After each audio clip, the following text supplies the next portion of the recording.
그렇다면 이효리 씨의 마음을 사로잡은 남자 이상수는 그는 누구일까요? 1999년 밴드 롤러코스터로 데뷔, 최근에는 많은 가수들의 앨범 작업에 참여해 실력파 싱어송라이터로 인정받고 있는데요. 기타를 든 남자 정말 매력적이지 않나요? 과분한 것 같아요, 저한테. 싫을 때가 언제냐, 얄미울 때가 언제냐, 그런데 정말 생각이 안 나더라고요. 그래서 두 분이 닮은 것 같긴 한데?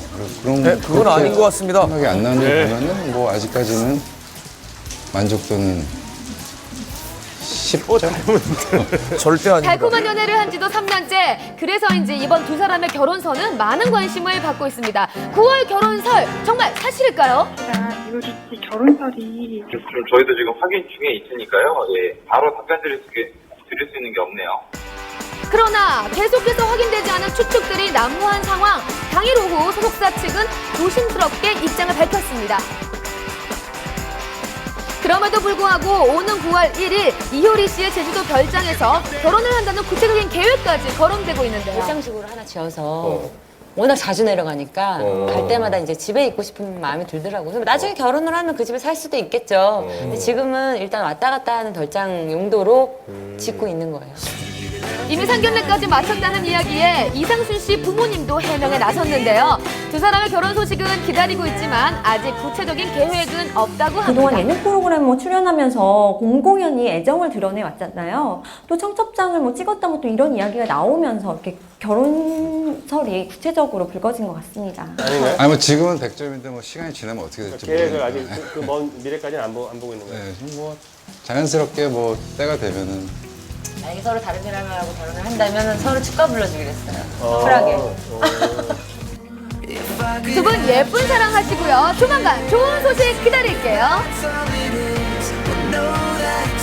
이번 주 굵직한 사실들로 대중들은 또 한 번 놀랐습니다. 프로포폴 상습 투약, 성폭행, 그리고 도박, 각종 형사 사건으로 법정에 선 스타 뉴스입니다. 한 주간 연예계를 뜨겁게 달군 법정 뉴스, 먼저 고영욱 사건입니다. 미성년자 성폭행 및 성추행 혐의로 구치소에 수감 중인 고영욱의 항소심 2차 공판이 열렸습니다. 그는 1심에서 징역 5년, 전자발찌 10년 등 중형을 선고받았는데요. 고영욱은 피해자 3명 중 강제추행한 2명에 대해서는 잘못을 인정했습니다. 하지만 A양에 대한 성폭행 혐의는 부인하고 있는 상황입니다. 고영욱 씨가 회심의 반격의 카드를 꺼내들었습니다. 나는 이들과 사랑했다. 그것을 입증할 만한 실마리를, 단서를 본인이 스스로 공개한 겁니다. 고영욱 측은 A양과 주고받은 문자 메시지를 복원해 공개했는데요. 고영욱이 늘 먼저 연락했다고 주장한 A양. 그러나 고영욱이 A양을 성폭행한 혐의를 받는 2010년 당시 A양은 먼저 연락하거나 안부를 묻기도 했습니다. 그런 문자 메시지 보면 피해자가 먼저 고영욱 씨한테 연락을 해온 게 나오고, 그리고 이 사건 이후에도 먼저 또 연락을 하고 강간당했다는 피해자로 볼 수는 없는 그런 내용들의 문자가 있습니다. 피해자의 진술의 신빙성을 약하게 만드는 그런 증거라고 볼 수 있겠습니다. 이에 대해 재판부는 복원한 문자 메시지의 사실 여부를 확인해 볼 필요가 있다고 밝혔습니다.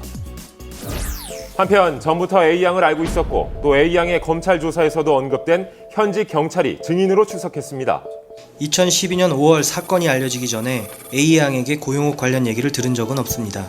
고영욱 사건이 언론에 알려지자 A양으로부터 먼저 연락이 와서 고영욱에게 성폭행 당했다고 말하기에 수사 담당자와 상담해 보라고 했습니다. 그러나 A양의 주장은 평소 알고 지냈던 경찰에게 성폭행 당한 것을 얘기했지만 수사가 되지 않았습니다. 이후 고영욱 사건이 알려지자 경찰이 먼저 전화를 걸어와 고영욱 수사가 진행 중이니 담당자에게 연락해보라고 했습니다. 결국 두 사람의 말은 첨예하게 엇갈리는 상황입니다.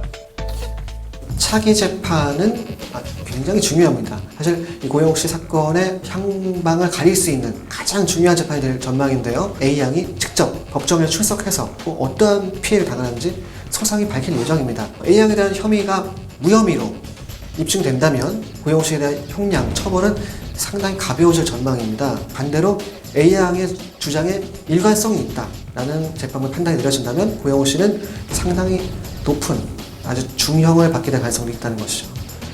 다음 공판에는 핵심 인물인 피해자 A양, 그리고 A양의 지인과 문자 메시지를 복원한 기술자 등 3명의 증인이 예정돼 있어 어느 때보다 치열한 법정 공방이 예상됩니다.